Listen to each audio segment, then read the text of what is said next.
and welcome back to another installment of SCP Readings with your reader here, Gmodon. Today we're looking at SCP-131. There's a link down in the description for you to follow along as I read out loud. SCP-131-A and SCP-131-B, affectionately nicknamed the iPods by personnel, are a pair of teardrop-shaped creatures roughly 30 centimeters or 1 feet in height, with a single blue eye in the middle of their bodies. SCP-131-A is burnt orange in color, while SCP-131-B is mustard yellow.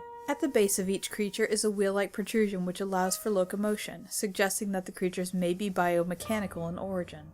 The subjects can move surprisingly fast, covering over 60 meters or 200 feet in a matter of seconds. The subjects, however, lack a braking system, which has led to some rather spectacular, if not overly amusing, mishaps involving the creatures. The subjects have also shown the ability to climb sheer surfaces and have gotten lost in the air vents on more than one occasion. The subjects seem to have the intelligence of common house cats and are insatiably curious. Most of the time they simply roll around the facility, observing personnel at work and catching peeks at other safe class SCPs. The subjects seem to be able to communicate with each other via an untranslatable high-pitched babbling.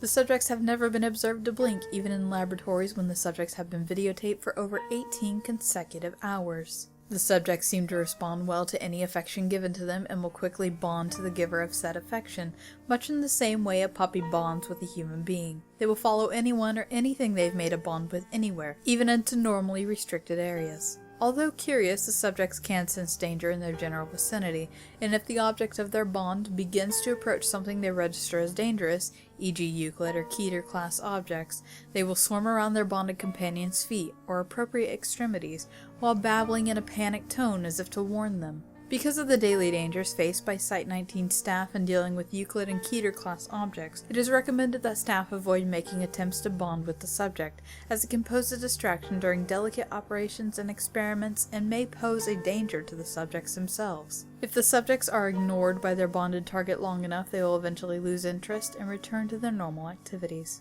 It should be noted that the subjects require no real care or maintenance from the site staff. They do not eat, leave droppings, or even sleep. It would seem that the only sustenance they require is visual stimulation, although this requires further study to verify. Subjects SCP-131-A and SCP-131-B were found in a cornfield outside blank in the year 19 blank. They were promptly transported to Site-19 via data expunged, and were then downgraded to Safe Class and were given free reign across the site once it became clear they were not broadcasting what they saw to any hostile foreign powers.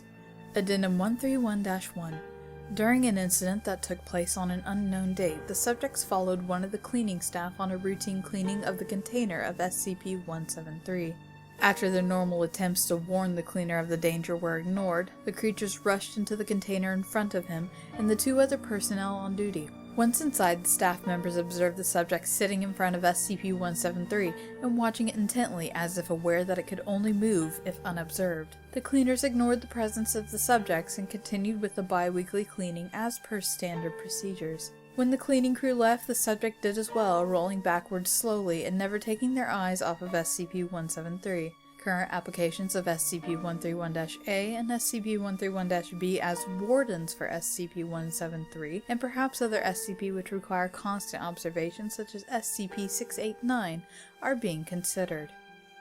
I feel like I haven't read an actually really adorable SCP since I read SCP-999, the Tickle Monster.